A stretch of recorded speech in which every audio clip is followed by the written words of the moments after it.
দেখো আগের দিন কিন্তু তোমাদের আমি আগের দিন আমি তোমাদের কী করেছি, আগের দিন তোমাদের ক্লাসটা 8 নম্বর কোশ্চেন অবধি হয়েছিল। আজকে তার পরের পরের ক্লাস, মানে আজকে তার পরের কোশ্চেন থেকে ক্লাস শুরু করব। আবারও বলছি, তোমাদের কিন্তু এই পিওয়াইকিউ সিরিজটা চলবে যতদিন এনটিপিসি হচ্ছে। এনটিপিসি তোমরা যত চাইবে তত নতুন নতুন প্রশ্ন আসবে।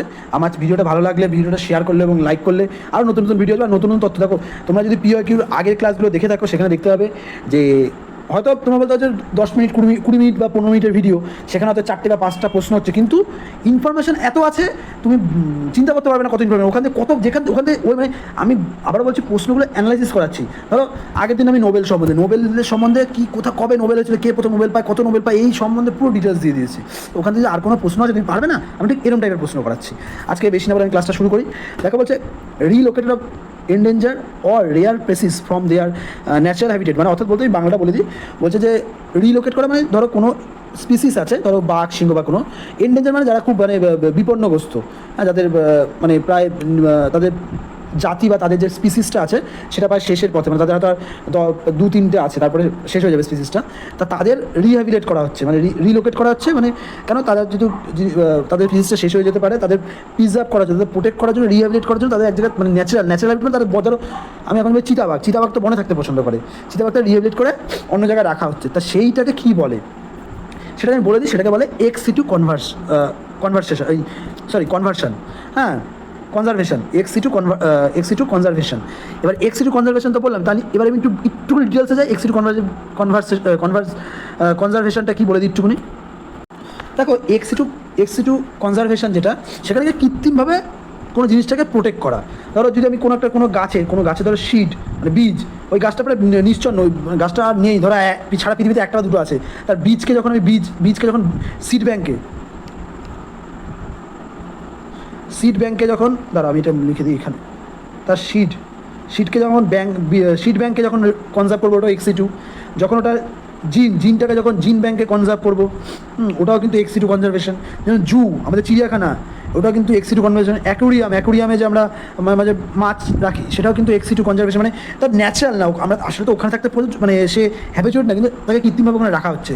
আর আমাদের বোটানিক্যাল গার্ডেনও কিন্তু একটা এক্স-সিটু, আমাদের হাওড়ায় যে বোটানিক্যাল গার্ডেন, সেটাও কিন্তু এক্স-সিটু কনজারভেশন।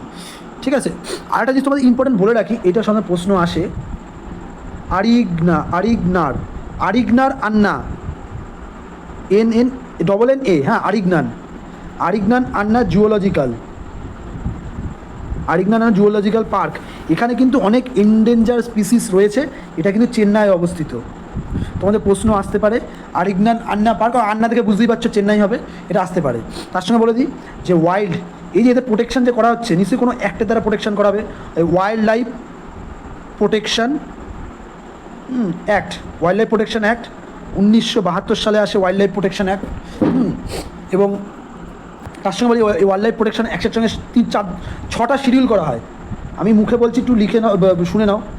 হ্যাঁ, শিডিউল ওয়ানে কি পুরো একদম ক্রিটিক্যালি এন্ডেঞ্জার্ড, মানে যারা নেই, এই ক্রিটিক্যালি এন্ডেঞ্জার স্পিসিসদের শিডিউল 1-এ রাখা হচ্ছে। ধরো যেরকম রয়্যাল বেঙ্গল টাইগার, তারপরে ধরো আমাদের অলিভ টয়টেল, ঠিক আছে, চিতাবাঘ, এগুলো কিন্তু ক্রিটিক্যালি এন্ডেঞ্জার্ড, মানে এদের কিন্তু তুমি শিকারও করতে পারবে না, এদের নিয়ে কোনো ট্রেড, মানে ধরো ওদের মেরে ওদের চামড়া বা ওদের ধরো চামড়া বা নোক এগুলো বিক্রি করতে পারে, এগুলো যদি বিক্রি করো, এগুলো কিন্তু কনজিনেবল অফেন্স, নন বেলেবল এবং কনজিনেবল অফেন্স।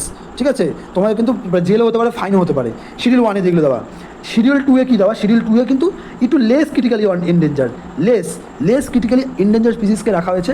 এখানেও কিন্তু এদেরও কিন্তু হান্টিং করা যাবে না, এগুলো কিন্তু প্রশ্ন আসে, হান্টিং করা এবং ট্রেড করা যাবে না, এদেরও কিন্তু ট্রেড করা যাবে না। ঠিক আছে, এবার চলে শিডিউল 3-তে যেগুলো আছে সেগুলো কিন্তু হান্টিং বা ট্রেড তুমি করতেই পারো। শিডিউল 4-এও তাই, এদেরও তুমি হান্টিং বা তুমি ট্রেড করতে পারো।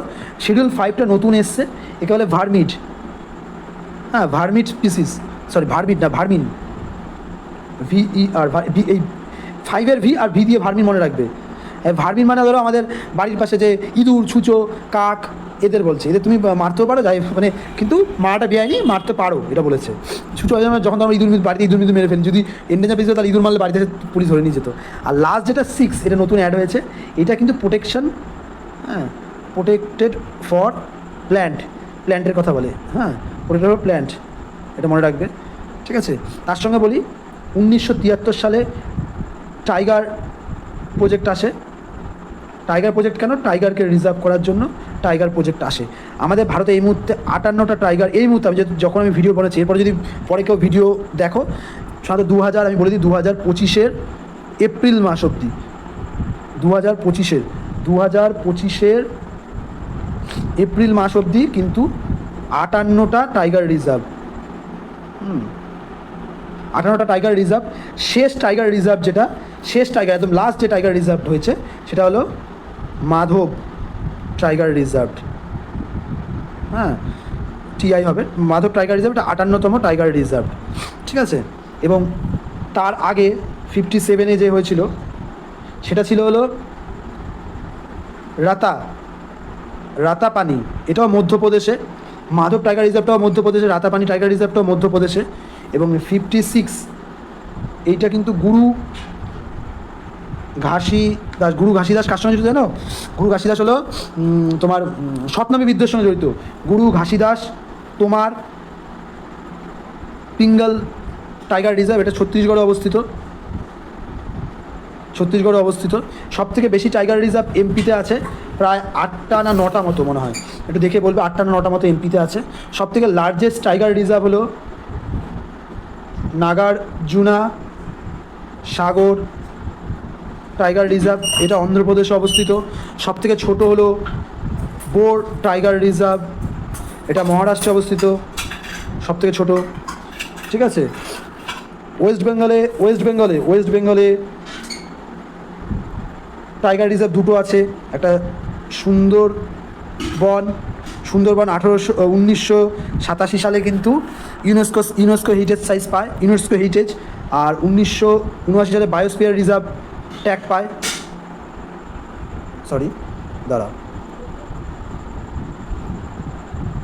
বায়োস্ফিয়ার ট্যাগ পায় 1989 সালে বায়োস্ফিয়ার ট্যাগ পায়। এবং আর একটা টাইগার রিজার্ভ যেটা, সেটা হলো বক্সার টাইগার রিজার্ভ, উত্তরবঙ্গে অবস্থিত।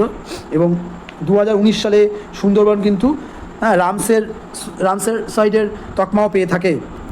এবং আমাদের ওয়েস্ট বেঙ্গলে ন্যাশনাল পার্ক আছে কটা? 6টা ন্যাশনাল পার্ক। ওয়েস্ট বেঙ্গল 6টা ন্যাশনাল পার্ক কী কী বলে দিই একটু।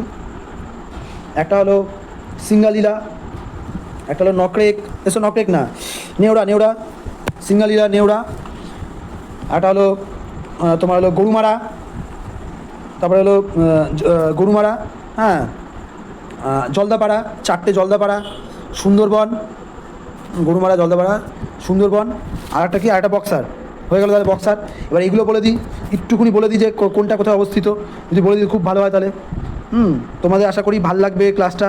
আর অবশ্যই ভালো লাগলে কিন্তু তোমরা কিন্তু আমাকে অবশ্যই লাইক, শেয়ার এবং সাবস্ক্রাইব করো, ঠিক আছে। তো যেটা বলছিলাম, গরুমারা কিন্তু জলপাইগুড়িতে অবস্থিত, গরুমারা ন্যাশনাল পার্ক, যেটা গরুমারা জলপাইগুড়িতে অবস্থিত। জলপাইগুড়ি, গরুমারা। সুন্দরবন জানো, সুন্দরবন নর্থ 24 পরগনা অবস্থিত, নর্থ 24 পরগনা। আচ্ছা, নেওড়া ভ্যালি, যেটা নেওড়া ভ্যালি বলছি, হ্যাঁ, নেওড়া ভ্যালি কিন্তু কালিম্পংয়ে অবস্থিত। এরকম করে কিন্তু ক্লাস কেউ দেবে না, তোমরা যত অন্যান্য যেসব চ্যানেল দেখো তারা শুধু বলে দেবে এই প্রশ্ন এটা বলে ছেড়ে দেবে, আমি তো পুরো ডিটেলস বলছি। আচ্ছা, আর আছে গরুমারা, জলদাপাড়া কোথায় অবস্থিত কেউ বলতে পারবে? দাঁড়াও, হ্যাঁ, জলদাপাড়া কিন্তু আমাদের, জলদাপাড়া যেটা সেটা হলো আমাদের আলিপুরদুয়ারে অবস্থিত। জলদাপাড়া আলিপুরদুয়ারে অবস্থিত, জলদাপাড়া, ঠিক আছে। এবং সিঙ্গালীলা, যেটা সিঙ্গালীলা ন্যাশনাল পার্কও কিন্তু আমাদের খুব ইম্পর্টেন্ট ন্যাশনাল পার্ক, ঠিক আছে। বক্সার তো তোমরা জানো, বক্সারও কিন্তু আলিপুরদুয়ারে অবস্থিত। বক্সার যে টাইগার রিজার্ভ বলে, ন্যাশনাল পার্কও বলতে পারো। তাহলে মোটামুটি সবই হয়ে গেল, তাহলে সবকটাই তোমাদের হয়ে গেল। এখানের ন্যাশনাল পার্কগুলো বলে দিলাম, সবই বলে দিলাম। এবার আমরা আবার পরের প্রশ্নে যাই।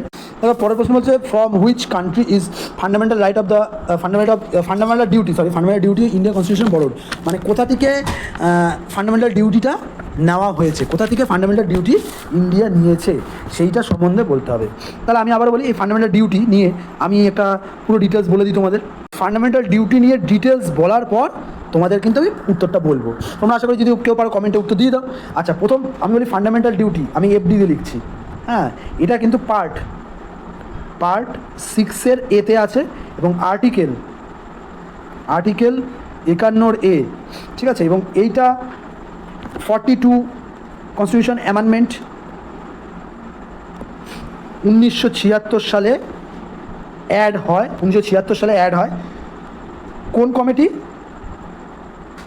সোয়ান সিং কমিটির মাধ্যমে অ্যাড হয় ভারতের কনস্টিটিউশনে। তখন 10টা কিন্তু ফান্ডামেন্টাল রাইট ছিল এবং এইটা এই ফান্ডামেন্টাল রাইট ইন্সপায়ার হয় কে? ইউএসএসআর, যাকে আমরা রাশিয়া বলি। হ্যাঁ, সেখান থেকে কিন্তু ইন্সপায়ার হয়েছে। এবং লাস্ট যেটা 10+1 মানে লাস্ট ফান্ডামেন্টাল রাইটটা 86তম কনস্টিটিউশনাল অ্যামেন্ডমেন্টের মাধ্যমে 2002 অ্যাক্টের মাধ্যমে কিন্তু যুক্ত হয়ে এখন ফান্ডামেন্টাল রাইট হয় 11টা। এবং ফান্ডামেন্টাল রাইট কি? নন জাস্টিসেবল এবং নন লিগাল এনফোর্সমেন্ট। অর্থাৎ কি, ফান্ডামেন্টাল রাইট যদি কোনো কারণে যদি না মানা হয়, তুমি কিন্তু মানে কোর্টে গিয়ে তুমি কেস করতে পারবে না যে আমার ফান্ডামেন্টাল রাইট মানা হলো না। কিন্তু ফান্ডামেন্টাল ডিউটির ক্ষেত্রে কিন্তু ফান্ডামেন্টাল ডিউটি কিন্তু নন জাস্টিসেবল। ফান্ডামেন্টাল ডিউটি কিন্তু একটু ভুল বলে ফেলেছে হয়তো। ফান্ডামেন্টাল ডিউটি নন জাস্টিসেবল, অর্থাৎ কি, তোমার যদি ফান্ডামেন্টাল ডিউটি না মানা হয় তাহলে কিন্তু তুমি কোর্টে গিয়ে কেস করতে পারবে না যে ফান্ডামেন্টাল ডিউটি মানা হচ্ছে না আমার। হ্যাঁ, আর ফান্ডামেন্টাল রাইট কিন্তু যেটা ফান্ডামেন্টাল ফান্ডামেন্টাল রাইট কিন্তু জাস্টিসেবল এবং এবং এবং কি ওটা লিগাল এনফোর্সও লাগবে, মানে লিগালি এনফোর্সও করতে হবে না। তুমি কোর্টে গিয়ে জানো যে আর্টিকেল 32 আর 226 অনুযায়ী কিন্তু আমরা কোর্টে যেতেই পারি যে আমার রিটস যেগুলো মানা হচ্ছে না বা কোনো রিটসে যদি এই হয়।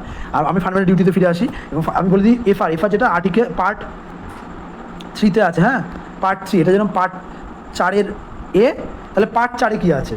পার্ট 4-এ আছে directive DPSP, directive principle of the state policy, ঠিক আছে।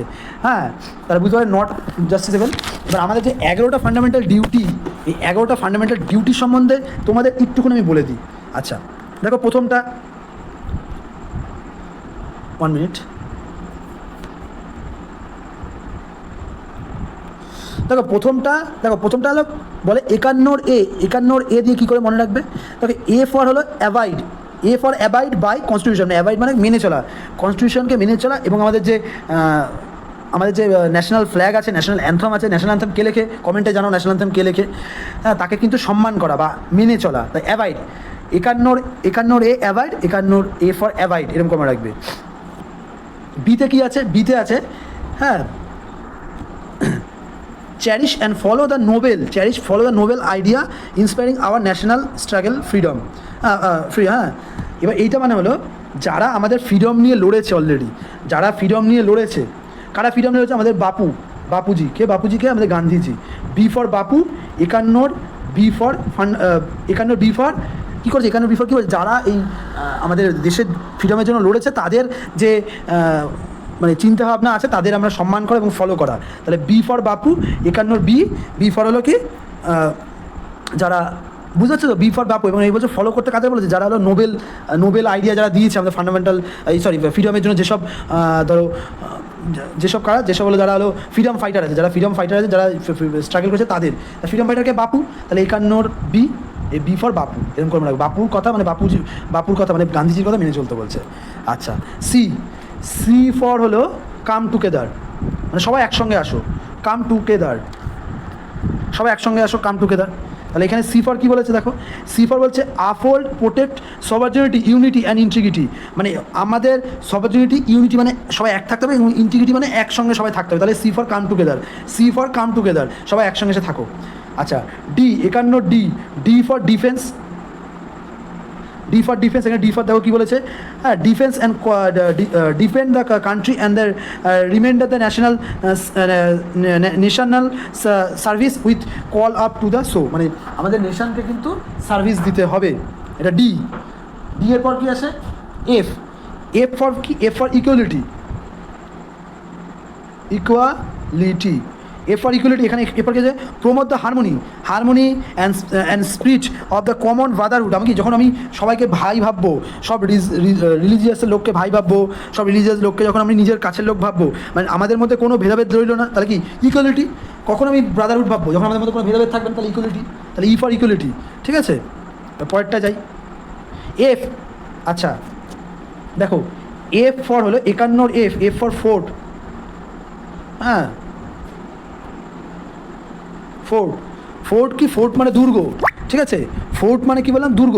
তা দুর্গ মানে কি, আমাদের দুর্গ কখন তৈরি হয়েছিল, দুর্গ কখন তৈরি হয়েছিল, যখন হলো আমাদের হেরিটেজ, ফোর্ট তো হেরিটেজের মধ্যে পড়ে। তাহলে এই ফোর্ট, FORT, ফোর্ট যেটা, 51 এফ ফর ফোর্ট। তাহলে কী বলেছে এখানে 51 এফে, দেখো প্রিজার্ভ দ্য হেরিটেজ অ্যান্ড, হ্যাঁ, হেরিটেজ এবং কালচারকে আমাদের প্রিজার্ভ করতে হবে। এফ ফর ফোর্ট, এফের পর কী আসে, G for green.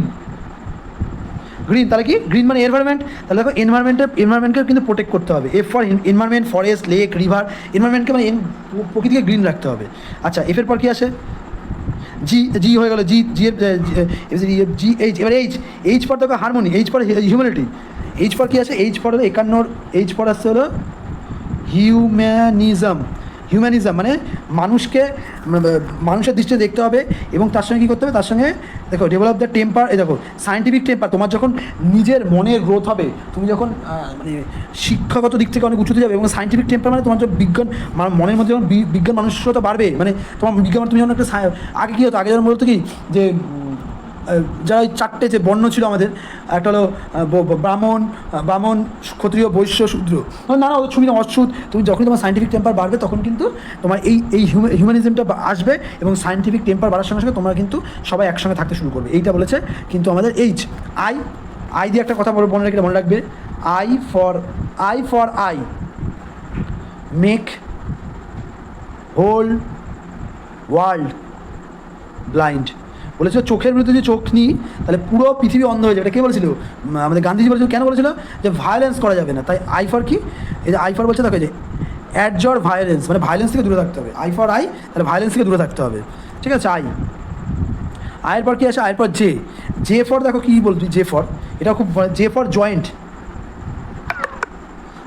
Joint work, মানে কি একসঙ্গে কাজ করতে হবে। একসঙ্গে কাজ করলে কী হবে, জয়েন্ট ওয়ার্ক, যে for joint work, to serve together, হ্যাঁ, excellent and all sphere individual and collective activity to the nation, মানে নেশনকে যাতে আরও হাই লেভেলে এবং অ্যাচিভমেন্টে নিয়ে যেতে পারি। তাহলে যে ফর জয়েন্ট ওয়ার্ক। এবং লাস্টে যেটা কে ফর জানো, যে আমাদের 86তম অ্যাপার্টমেন্টের মধ্যে 2002 সালে কিন্তু আসে, যে 6 থেকে 14 বছর সবাইকে কিন্তু শিক্ষা দিতে হবে, মানে এডুকেশন পারপাসে সবাইকে শিক্ষিত করতে হবে, পড়াশোনা করাতে হবে। এইটা কিন্তু আবার আর্টিকেল 21 এতে ফান্ডামেন্টাল রাইটও আছে, 6 থেকে 14 বছর অবধি সবাইকে পড়াতে হবে, যেটা RTE, right two education act হিসাবে আসে, এবং এটা 2009 সালে কিন্তু এই অ্যাক্টটা ইমপ্লিমেন্ট হয়। এটা ফান্ডামেন্টাল রাইটও আছে, ফান্ডামেন্টাল ডিউটিতেও আছে। ফান্ডামেন্টাল ডিউটিতে 6 থেকে 14 বছর অবধি পড়াতে হবে, এবং ফান্ডামেন্টাল রাইটসও দেওয়া আছে, 6 থেকে 14 বছর পড়াতে হবে না, তুমি কিন্তু কোর্টে যেতে পারো 6 থেকে 14। তাহলে 0 থেকে 6 অবধি ছেলে, মানে যারা শিশু আছে, চিলড্রেন আছে, তাদের পড়াতে হবে। এটা কিন্তু আর্টিকেল 45 DPSPতে আছে। 6 থেকে 0 বাচ্চাদের পড়াতে হবে, বা শিক্ষাগত মানে বাড়িতে পড়াশোনা শেখাতে হবে, সেটা DPSPতে আছে। এটা কিন্তু নট লিগালি এনফোর্স। এই পুরো পার্থক্য বুঝিয়ে দিলাম। ঠিক আছে, তাহলে এখানে কি দাঁড়ালো, যে এই ফান্ডামেন্টাল ডিউটি কিন্তু USSR থেকে আসে। পুরো ডিটেলস বুঝলাম ফান্ডামেন্টাল ডিউটি নিয়ে। এরপরটা হচ্ছে in India highest cricket ground above sea level in which state. আচ্ছা, হাইয়েস্ট ক্রিকেট গ্রাউন্ড সম্বন্ধে বলে দিই। হাইয়েস্ট ক্রিকেট গ্রাউন্ডের নাম হলো চাইল ক্রিকেট গ্রাউন্ড। এটা কিন্তু হিমাচল প্রদেশে আছে। এর হাইট হলো 2444 metre. 2444 metre highest cricket ground. এইটা কিন্তু হিমাচল প্রদেশের CHAIL চাইল হিমাচল প্রদেশে আছে। এটা সম্ভবত 1893 সালে মহারাজা ভূপেন্দর সিং, এইটা কিন্তু ভূপেন্দ্র সিংহ পাটিয়ালা এই ক্রিকেট গ্রাউন্ডটা তৈরি করে। এবং ক্রিকেট গ্রাউন্ডের সঙ্গে কিন্তু মনে পড়লো রঞ্জি ট্রফি। ক্রিকেট অনুষ্ঠান কী মনে পড়লো? রঞ্জি ট্রফি। রঞ্জি ট্রফি কিন্তু এবার যেতে বিদর, কে যেতে? বিদর যেতে, ঠিক আছে। কাকে হারিয়ে যেতে? কেরালাকে হারিয়ে কিন্তু বিদর যেতে। তাহলে কাকে হারিয়ে যেতে? কেরালাকে হারিয়ে কিন্তু বিদর এবার রঞ্জি ট্রফি জিতেছে। এই রঞ্জি ট্রফির স্পন্সারকে IDFC। রঞ্জি ট্রফি কে করে? IDFC first bank. এর স্পন্সার কিন্তু IDFC ফার্স্ট ব্যাংক, ঠিক আছে। এইটুকুনি ইনফরমেশন থাকুক, আরও প্রচুর ইনফরমেশন যেগুলো বললে আরও দেরি হয়ে যাবে। আজকে এইটুকুনি থাকুক। আরও প্রশ্ন দেখি কী আছে পরের প্রশ্নটায়। তাহলে এখান থেকে পেলে এটা হলো তাহলে হিমাচল প্রদেশ। এবং যেটা বলছি যে এটা আমাদের ন্যাশনাল মোটো সত্যমেव জয়তে। সত্যমেव জয়তে জানো, সত্যমেव জয়তে কিন্তু সাধারণত মুন্ডক উপনিষদ থেকে নেওয়া হয়েছে সত্যমেव জয়তে। এইটুকুনি বলে আজকে আমরা ক্লাসটা শেষ করছি। সত্যমেव জয়তে কোথা থেকে নেওয়া হয়েছে? মুন্ডক উপনিষদ। এবং পরবর্তীকালে এই ঋগ্বেদ এইগুলো নিয়ে আরও বলবো। আজকে ক্লাসটা এইটুকুনি রাখলাম, বেশি বড় করলাম না। তোমরা যদি অবশ্যই ভালো, আমি আবারও বলবো, অবশ্যই ক্লাসটা ভালো লাগলে এই লাস্টের প্রশ্নটা আমি আবার রিপিট করাবো, আবার একটু ভালো করে বোঝাবো, আর এমনি আরও ডিটেলস বলবো। তোমাদের যদি ক্লাসগুলো ভালো লাগে অবশ্যই সাবস্ক্রাইব, শেয়ার এবং লাইক করো, এবং বেশি করে শেয়ার, বেশি করে লাইক, এবং তোমরা যদি প্রচুর দেখো, ভালোবাসো, আমাকে সাপোর্ট করো। আর নতুন আরও ভালো আরও এফেক্টিভ ভিডিও আসবে। ওকে, বাই।